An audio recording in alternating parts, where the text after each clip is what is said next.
ಗೊತ್ತಿಲ್ಲ ಇವರಿಗೆ. ಯಾಕೆ ರೆಡ್ಯೂಸ್ ಮಾಡಿದ್ರ ಅಂತ ಏನ್ ರೀಸನ್ ಏನು? GST ಕಮ್ಮಿ ಮಾಡೋ ಕಾರಣ ಏನಂತ? Why are they not answering? Why did you reduce the slab? ಹೇಳ್ಬೇಕಲ್ಲ, ಸ್ಲಾಬ್ ಯಾಕೆ ರೆಡ್ಯೂಸ್ ಮಾಡಿದೆ ಅಂತ ಹೇಳ್ಬೇಕು ಬೇಡ? ಅದೇ ಹೇಳ್ತಾರೆ ಅಲ್ಲ ರೀ, ಇವ್ರ ಮನೆಯಿಂದ ಕೊಟ್ಟಾರ ಹಬ್ಬದ ಗಿಫ್ಟ್. Very good. ಸ್ವದೇಶಿ ಇವ್ರ ಹಾಕೋಣ ಕೇಳ್ರಿ ಮೊದಲು. ಇವ್ರ ಮಕ್ಕಳು ಸ್ವದೇಶಿಯಾಗಿ ಓದಕ್ ಕೇಳ್ರಿ. ಇವ್ರ ಮಕ್ಕಳುಗಳಿಗೆ ಅವ್ರು ಹಾಕ್ತಕ್ಕಂಥದ್ದು ಸ್ಪೆಕ್ಸ್ ಮವಾಂಡೋ, ಹೋಗ್ತಕ್ಕಂಥದ್ದೆಲ್ಲ ಇಂಪೋರ್ಟೆಡ್ ಗಾಡಿಗಳು. ಇಷ್ಟು ವರ್ಷ ಯಾವ್ದು ಮಾತಾಡ್ಲಿಲ್ಲ. ಯಾವಾಗ ನಿಮಗೆ ಬೇರೆ ಕಡೆಯಿಂದ ಒತ್ತಡ ಬರ್ತದೆ. ಇವತ್ತು ನೀವು ಚೈನಾ ಜೊತೆ ಹೋಗ್ತಾ ಇದ್ದೀರಿ. ಚೈನಾಗೆ ನಮ್ಗೆ $100 ಬಿಲಿಯನ್ ಡೆಫಿಸಿಟ್ ಇದೆ. America use giving you FDI. ಇವತ್ತು ಅಮೆರಿಕ ಜೊತೆ ಕೆಡಿಸ್ಕೊಂತ ಇದ್ದಾರೆ. H1B1 ವೀಸಾ ಹೋಯ್ತು. ಪಾಕಿಸ್ತಾನ ಜೊತೆ ಸರಿ ಇಲ್ಲ, ಬಾಂಗ್ಲಾದೇಶ್ ಸರಿ ಇಲ್ಲ, ಶ್ರೀಲಂಕಾ ಸರಿ ಇಲ್ಲ, ಮಾಲ್ಡೀವ್ಸ್ ಸರಿ ಇಲ್ಲ, ಮೈನಮಾರ್ ಸರಿ ಇಲ್ಲ, ಭೂಟಾನ್ ಸರಿ ಇಲ್ಲ, ಎಲ್ಲ ಹೋಗ್ಲಿ, ನೇಪಾಳ ಸರಿ ಇಲ್ಲ.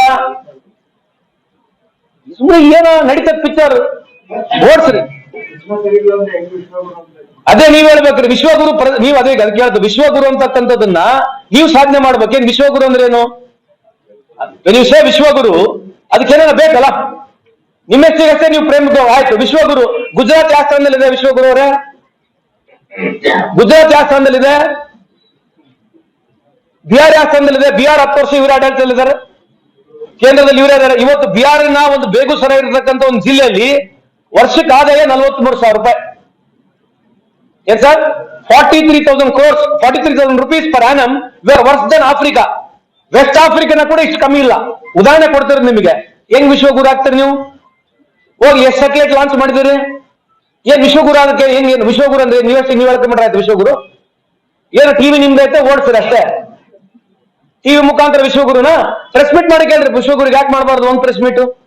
ರಾಹುಲ್ ಗಾಂಧಿ ಅವರು ಇಲ್ಲಿವರೆಗೆ 3,000 ಪ್ರೆಸ್ ಮೀಟ್ ಮಾಡಿದ್ರೆ ಅವ್ರಿಗೆ ತಪ್ಪು ಅಂತ ಹೇಳ್ತಾರೆ ನೀವು. ಒಂದ್ ಪ್ರೆಸ್ ಮೀಟ್ ನಿಮಗೆ ಮಾಡಕ್ ಬರಂಗ ನೀವು ವಿಶ್ವಗುರು ಆಗ್ಬಿಡ್ತೀರಾ? Let us face reality sir. We cannot run away from it. We have to come we have to face the reality. ಯಾವ್ದೋ ಡಮ್ಮಿ ಗಾಡು ಬಂದು ಹಿಂಗೇನೋ ಸುಮ್ಮನೆ ಹಿಂಗ ಕೋಳಿ ಪುಚ್ಚನೋ ಯಾವ್ದೋ ನವಿಲ್ ಪುಚ್ಚ ಹಿಂಗ್ ಹೊಡ್ಬಿಟ್ಟು ಎಲ್ಲ ಬರ್ತಾನೆ ಹೊರಗೆ ಹೋಗುತ್ತೆ. ಈ ತರ ಭಾಷಣಗಳು. ಮತ್ ಮೇಕ್ ಇನ್ ಇಂಡಿಯಾ ಹೋಯ್ತು ನಿಮ್ದು. ಈಗ ಏನ್ ಹೇಳ್ತಿದ್ರಲ್ಲ ಎಲ್ಲ ದ್ವೇಷಿ ವಿದೇಶಿ ವಿದೇಶಿ ದ್ವೇಷಿ ಮತ್ತೆಲ್ಲ ಹೋಯ್ತು. ಅವಾಗ ನಿಮ್ದು ಮೇಕ್ ಇನ್ ಇಂಡಿಯಾ ಸ್ಟಾರ್ಟ್ ಮಾಡಿದ್ರಲ್ಲ. Make in India, come on India, Khelo India, ಭಾಗೋ ಇಂಡಿಯಾ, ಕೂದೋ ಇಂಡಿಯಾ, ಎಲ್ಲ ಇಂಡಿಯಾ ಇಂಡಿಯಾ ಇಂಡಿಯಾ ಇಂಡಿಯಾ ಇತ್ತು. ಏನದು ಇಂಡಿಯಾಲೇ ಇತ್ತು. ಆ ಇಂಡಿಯಾ ಚೇಂಜ್ ಮಾಡಿ ಭಾರತಕ್ಕೆ ಹೋದ್ರು. ಮತ್ತೆ ಭಾರತ ಕ್ಲಿಕ್ ಆದ್ರೆ ಮತ್ತೆ ಇಂಡಿಯಾಗೆ ಬಂದ್ಬಿಡಿದ. Anyway, keep talking. Anyway, thank you so much. ಯಾರು ಮಾತಾಡ್ಬೇಡಿ. ಇವತ್ತು ನಮ್ಮ ಅಸಂಘಟಿತ ಕಾರ್ಮಿಕರೇನಿದ್ದಾರೆ, ಅಸಂಘಟಿತ ಕಾರ್ಮಿಕರನ್ನ ನಾವೇನ್ ಕರಿತೀವಿ, ಅವರಿಗೆ ವಿಶೇಷವಾಗಿ ಸುಮಾರು ಸಣ್ಣ ಸಣ್ಣ ಕಸಬಿನಲ್ಲಿ ಕೆಲಸ ಮಾಡತಕ್ಕಂತ ಸಮಾಜಗಳನ್ನ ಗುರುತಿಸಿ ಸುಮಾರು 101 ಸಮಾಜಗಳಿಗೆ ಸ್ಮಾರ್ಟ್ ಕಾರ್ಡ್ ವಿತರಣೆ ಮಾಡಿದ ಜೊತೆಗೆ ನಮ್ಮ ಟ್ರಾನ್ಸ್ಪೋರ್ಟ್ ಬೋರ್ಡ್ ಏನ್ ಪ್ರಾರಂಭ ಮಾಡಿದೀವಿ, ಆ ಟ್ರಾನ್ಸ್ಪೋರ್ಟ್ ಬೋರ್ಡ್ ಹಾಗೂ ಅಸಂಘಟಿತ ಏನ ವಲಯ 101 ಗುರುತಿಸಿದೀವಿ.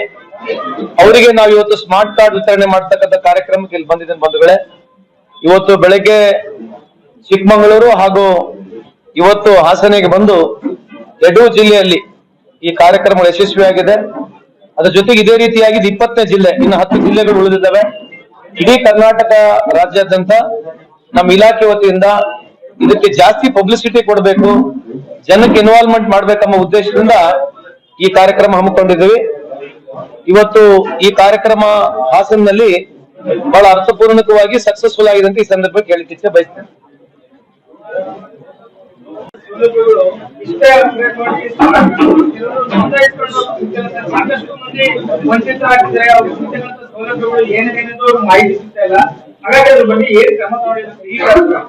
ಅದೇ ಅದಲ್ಲ, ನಮ್ಮಲ್ಲಿ ಇಲಾಖೆ ನೀವು ಕೂಡ ಅರ್ಥ ಮಾಡಬೇಕು. ಒಂದು, ನಮ್ಮಲ್ಲಿ ಸುಮಾರು ಲೇಬರ್ ಡಿಪಾರ್ಟ್ಮೆಂಟ್ ಅಂತಂದ್ರೆ ಅನ್ಆರ್ಗನೈಸ್ ಸೆಕ್ಟರ್ ಅಂತ ನಾವೇನ್ ಹೇಳ್ತೀವಿ. ಯಾರ್ಯಾರು ESI ಬರಲ್ಲ, PF ಬರಲ್ಲ, ಗ್ರಾಚ್ಯುಟಿ ಯಾರು ಸಿಗಲ್ಲ, ಅವ್ರಿಗೆ ಅನ್ಆರ್ಗನೈಸ್ ಅಂತ ಹೇಳ್ತೀವಿ. ಭಾರತ ದೇಶದಲ್ಲಿ ಸುಮಾರು 90% ಅಷ್ಟು ಶೇಕಡ ಜನ ಅನ್ಆರ್ಗನೈಸ್ಡ್ ಇದ್ದಾರೆ. ಈಗ ನಾವು ಬಂದಿರತಕ್ಕಂಥದ್ದು ಸ್ಮಾರ್ಟ್ ಕಾರ್ಡ್ ಕೊಡ್ತಕ್ಕಂಥದ್ದು